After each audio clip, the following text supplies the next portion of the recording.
Was that an actual style study on the final week of the month? Shocking, I know.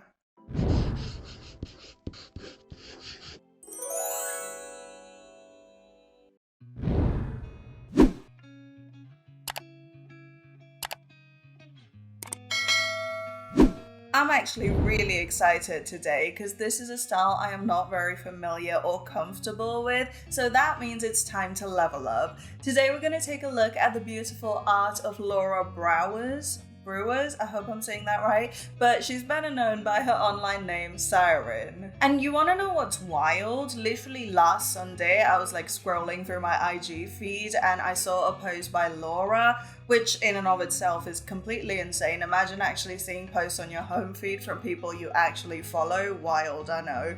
But as it turns out, last Sunday was her actual birthday. So massive happy belated birthday, Laura. I hope this year brings you all of the joy in the world. So anyway, today's video has been requested 2.5 times.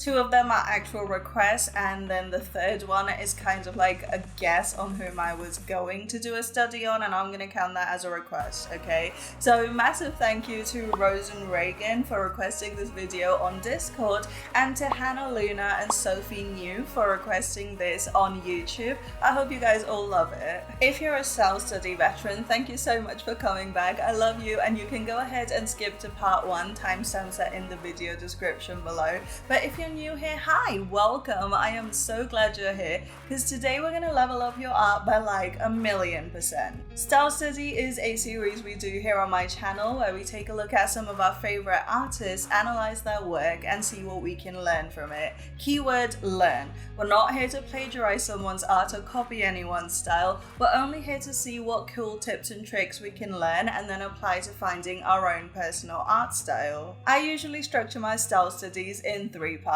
In part 1, we'll take a look at Laura's work, analyze her style, and see what we can learn from it. Part 2 will be a study of one of her original paintings. The reference I've chosen today is this one. And in part 3, we'll apply everything that we learned today to an original painting of our own. As always, if you enjoyed this video and learned something today, then please do remember to like, comment, and subscribe. I super duper appreciate it. But without much further ado, grab a snack, sit back, and let's dive into another style study featuring Cyarine. Laura Brouwers, better known by her online name Cyarine, is a 27-year-old illustrator from the Netherlands. On her birthday, she tweeted about her being self-taught and also that she's autistic, which I love that she stands for Autism and Pride. I found a wiki that mentioned how her childhood was difficult and caused her to drop out of school and join a therapy program, but that art has been a great source of healing, as has working with animals. On her personal Twitter, @NotCyarine, Laura talks about her struggle with depression, and honestly, I'm so happy she's doing so much better now. Her beautiful character art has often gone viral and has garnered her over 1.6 million followers on Instagram and over 261,000 followers on Twitter.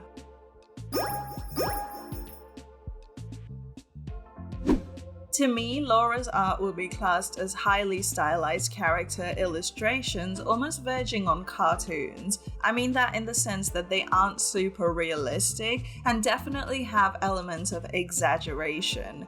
The vast majority of her characters are female or feminine, and I honestly really love the variety of representation in her work with regards to both skin tones and body types. And while you do see a consistent style across her characters, there is no same face syndrome, and each of her characters looks unique with noticeably different features. And today I kind of want to look deeper into this aspect of style, where the characters are so different but consistent at the same time. My favorite part though is how she takes people's photos, sometimes even her own selfies, and turns them into these stylized characters. It's such a cool way to document her OOTDs and such. I suppose in a way Laura is a photojournalist. Speaking of lists, here's 5 key characteristics to Laura's art.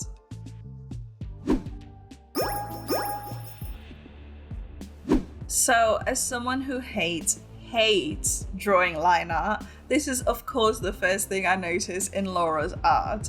All of her paintings have these strong defined lines, but somehow they don't seem to fit the usual style of line art in that you don't have uniform lines across the entire character.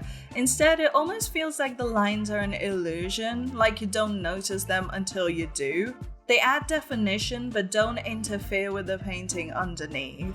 In previous style studies, we've seen that this is often achieved by coloring the line art rather than having solid black lines, and we do have that here, but even so, there are specific aspects to where Laura places lines that not only creates that subtlety, but also creates a difference between materials. In the hair, you'll see solid lines that define the edges of each section, create texture, and also indicate stray strands that add a ton of movement. In fabric, the lines again define edges, but also indicate folds. This is where you see a lot of play with the line weight, where little creases are shown through thinner, shorter lines, while the bigger folds have much thicker lines. However, the skin is where things get interesting. We know that lines add definition, but they also add texture. And looking at Laura's characters, their skin is usually smooth, though you do still see definition. And having looked closely, I realized that this balance is created by strategically placing the line work only in the areas where the skin ends or folds. So if you think about the skin as one whole surface, where do you see it end? Around the outermost edges for sure, and you do see lines there, and there are loads of folds in the ear and you see a fair few lines over there. But looking at the face, you see that the skin actually does cut off at the eye socket and nostrils, as well as in between the upper and lower lips. Plus there are folds around the eyelids and nostrils and sharpness on the edges of the lips. And these are the only place in the face where you will see line art. The rest of the face, the cheeks, forehead and jaw, are all smooth with no line art. And that is how you get that balance between definition and softness. You place your lines very carefully and mindfully.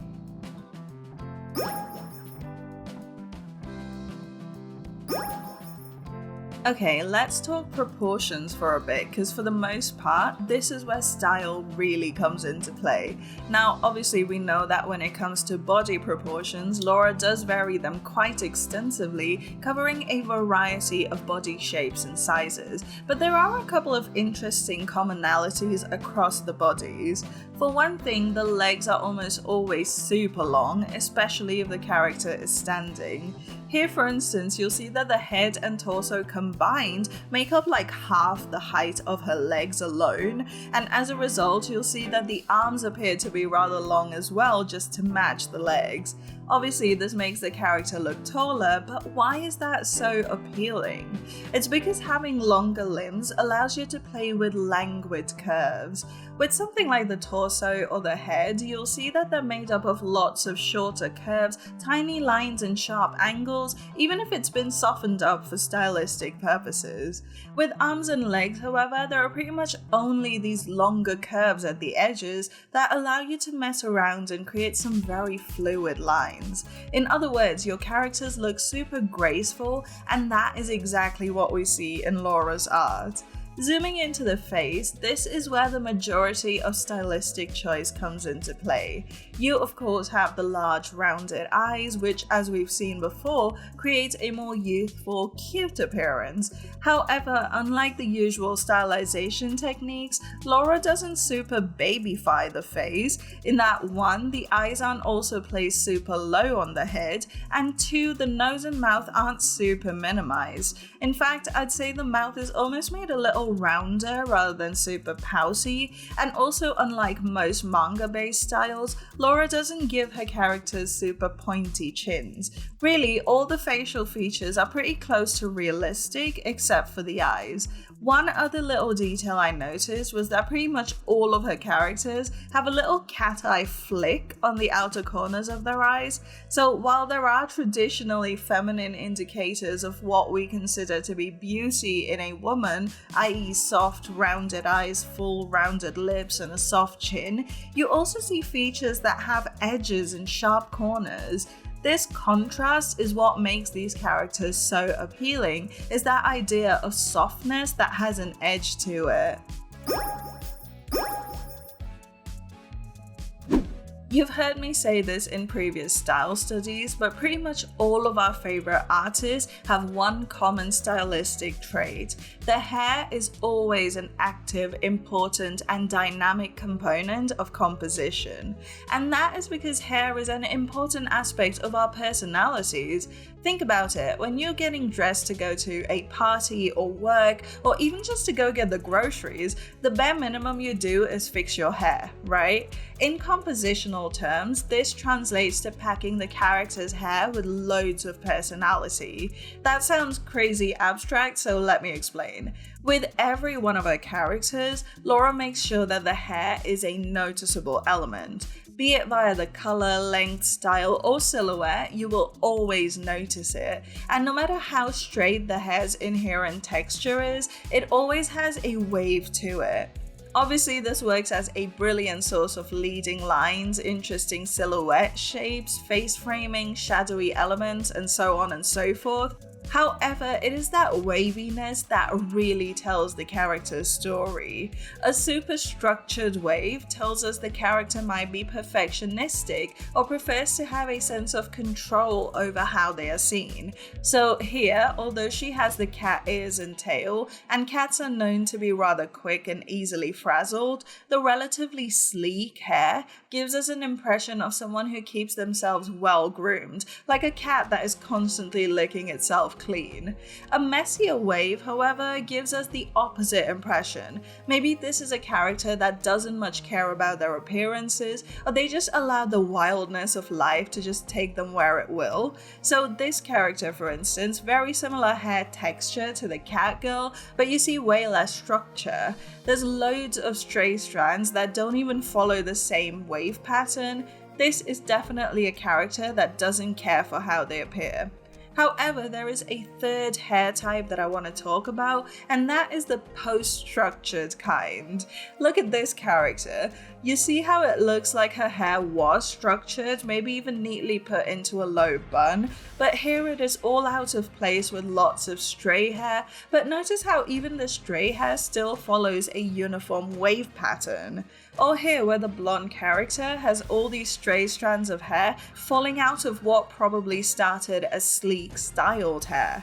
This type of hair tells us a really interesting story, one that talks about a character who, while their appearance is of importance to them, they just get so engrossed in the things that they do that the hair, the clothes, the look, none of that seems to matter in that moment. All of this just because of some stray hairs. Amazing, right?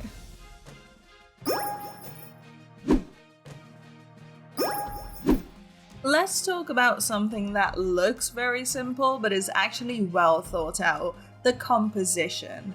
Obviously, a lot of Laura's art is based around the character. In fact, you'll find that in the majority of her paintings, the character is against a flat, often white background. In these pieces, there is usually a very strong silhouette element where the edges of the character are noticeably dark. This is either through dark elements such as hair, clothing, or skin, but in cases where you have light elements against a light background, there are usually either strong dark shadows or a noticeably dark outline, or both. You can totally have both. Similarly, in the case where there is a dark background, you'll see paler elements towards the edges or a pale outline. In every case, this separation creates a strong silhouette, giving us the impression that the character really stands out in the scene, meaning they're probably big main character energy.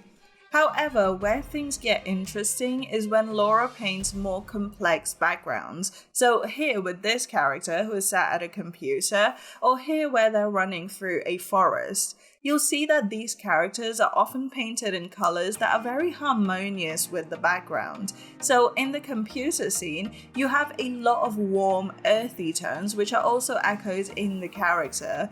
In the forest, there's a lot of yellows and greens that you see reflected in both the characters. This gives us a very different story. Here, instead of standing out against the scene, the characters seem to almost slot in perfectly. In other words, it seems like the characters are really comfortable in their surroundings, almost like we're seeing them in their natural environment. Of course, you do still have the outlines to tell you where the character ends, but the uniform color palette really talks about a relaxed homeliness, even if it is an outdoor scene. I just thought it was an interesting juxtaposition that was worth mentioning. With a flat background, the characters stand out, but with a detailed background, they fit right in. And finally, let's talk about what is probably the trickiest part of Laura's style, the rendering. Because this is such a broad spectrum term, let's break it down.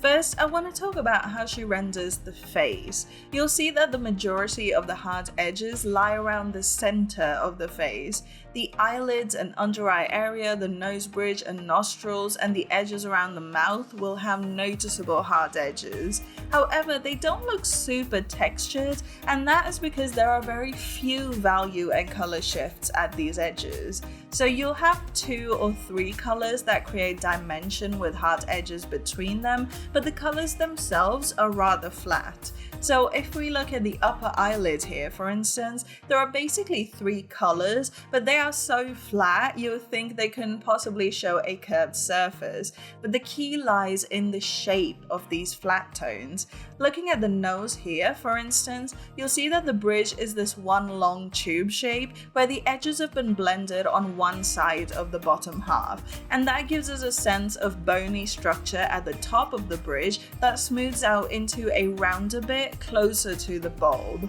Another interesting rendering detail in the face is this beautiful definition of the cheekbone. Do you see how the patch of blush has this way of creating a strong cheekbone at the top that then seems to kind of melt down towards the jaw? This is a similar technique to that nose bridge we just looked at, where you have hard edges at the top of the cheek under the eye, and that color is slowly faded down as it comes down to the jaw. And that again gives you a sense of dimension in the cheekbone. So hard edges that eventually fade into softness is a key characteristic in the skin of the face, and the skin everywhere really. When it comes to the hair, you'll see that the strand details are super abstract at the root and get more sharp and structured towards the bottom. I don't mean to say that there are no hard edges at the root, there definitely are, but instead of having as much strand detail as you see at the ends of the hair, you have larger flat sections at the root. This gives the hair a sense of volume where it seems to almost get bigger as you go down the length. Clothing is where things get interesting though, because you'll see that it is pretty much all flat shapes. If you look at the bell bottoms here, even though it seems like a lot of folds, when you look closer you'll see that they are made of a lot of flat shapes. With the shirt here, again, it is pretty much 100% flat tones, and the value and sizes of these shapes have been varied to create folds and contrast. Not only does this give us a sense of the inorganic fabric with all the hard edges, it also creates a strong opposition to the softer blends in the skin, making the characters seem even more innocent or tender, therefore making them more likable. These are little tiny details that we don't even consciously think to implement, but they make such a big contribution to how our characters are perceived. So to sum up part 1, here are the 5 key characteristics to Laura's art. Number 1, the color, weight, and placement of the line art is a huge factor in how Laura indicates texture, depth, and definition. She uses lines to create edges, outlines, and even folds in the skin and clothing. 2, the character proportions are highly stylized to have long, graceful limbs, large rounded eyes, and slightly full lips, while still maintaining some edges and corners. This makes the characters look youthful and approachable, but also dynamic and interesting. Number 3, the hair is a huge compositional element in its own right. She paints it to be dynamic and bouncy and have a massive impact on the silhouette and storytelling. 4. In pieces where the character is against a flat background, Laura paints them to stand out using high contrast and imposing silhouettes. However, where there is a detailed environment, the character seems to kind of fit right in via harmonious values and colors, creating an effect of comfort and familiarity with the scene. And number 5, Laura uses the play of hard and soft edges to create dimension and smoothness in the skin and hair, but sticks to hard edges in the clothing to create a strong contrast against the skin and thereby make the character seem even softer and more feminine.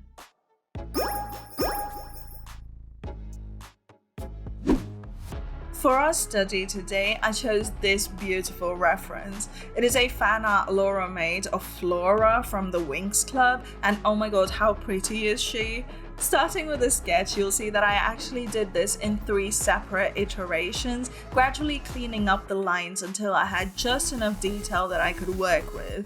A lot of the times with style studies, I find that the study portion is way more difficult than the original painting, just because there are so many details in the original that I have to try and replicate exactly, and that means it isn't necessarily an organic process of building up details. However, it is definitely an important part of learning the style, so here we are.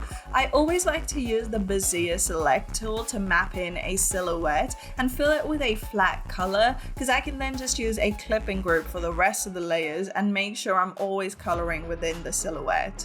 I also like to create separate flat layers for each of the materials just to make life easier and paint more efficiently. I actually did a whole series on improving efficiency on my Patreon back in May, because there are just so many little sinkholes for your painting time that can be fixed so easily, you would actually be annoyed at why you haven't done it yet. Coming back to the painting though, you'll see that I went about the rendering process by first putting down really hard edges and then smoothing out a few of them along the way.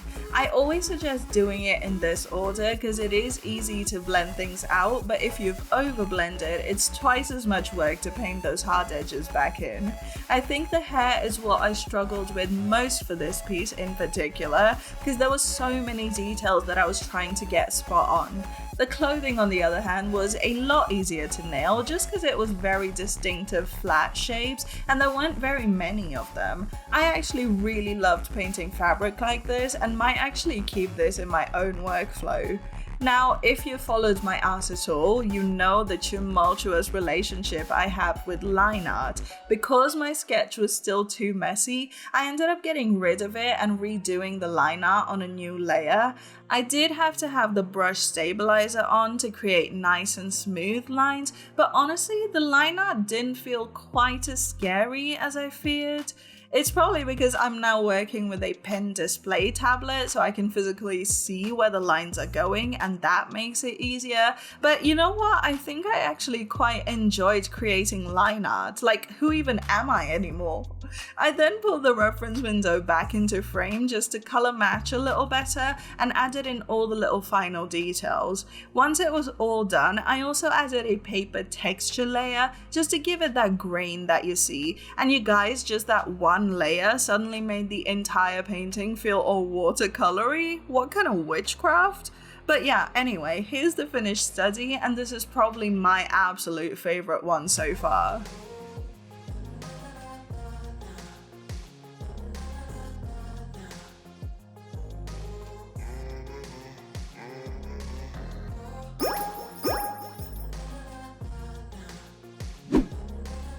Okay, here's what I meant with the study being the hard part. The original painting for this week took a comically short amount of time to paint.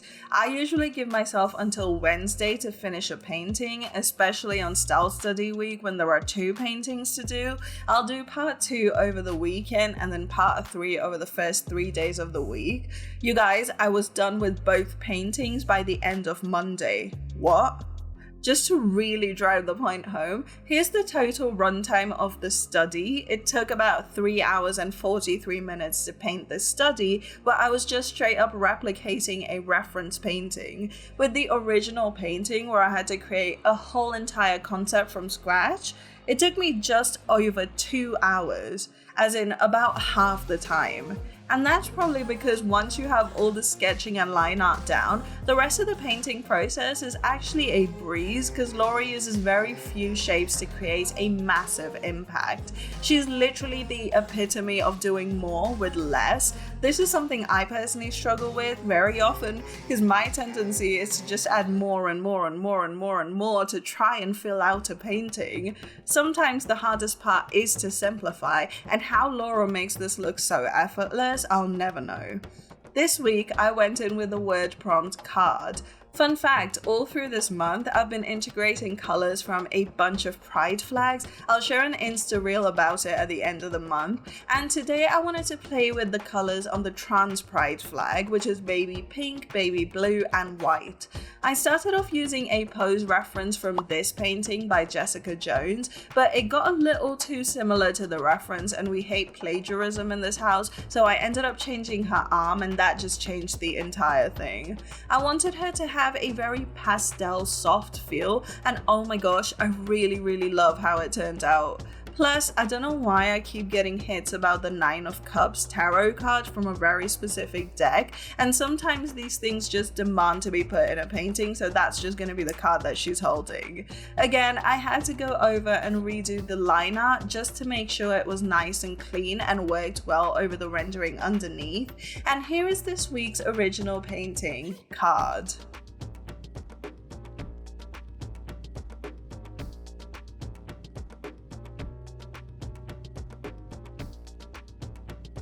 And there we have it, Cyarine demystified. What do you guys think of this style? I for one feel my skill set expanded today, and you know what, for all my talk about hating line art, there might actually be some line art in my future after all. Thanks so much again to Rosen Reagan, Hannah Luna, and Sophie New for requesting this video. I really hope you guys enjoyed it and that it's been everything you've been looking for. And if the rest of you guys have enjoyed this video and learned something today, please remember to like, comment, and subscribe. I really appreciate it so much. And if there are any other artists you'd like to see on this series in the future, first check out my style study playlist. I'll leave it up here in the outro. There's loads of videos on there. Chances are I've probably covered your favorite artists already, so make sure you check that out. But in case I haven't, feel free to leave them in a comment below and I'll take a look at them. Check out my Patreon if you'd like to support this channel and grab even more content every single week, or you can book a commission slot with me, or just come say hi on Instagram and Discord. I love talking to you guys directly. I'll leave all of the links in the video description as always. And with all of that said, thank you so much for hanging out with me today. I hope you've enjoyed it as much as I have. Check out even more style studies up here and I'll see you guys on the next one. Bye!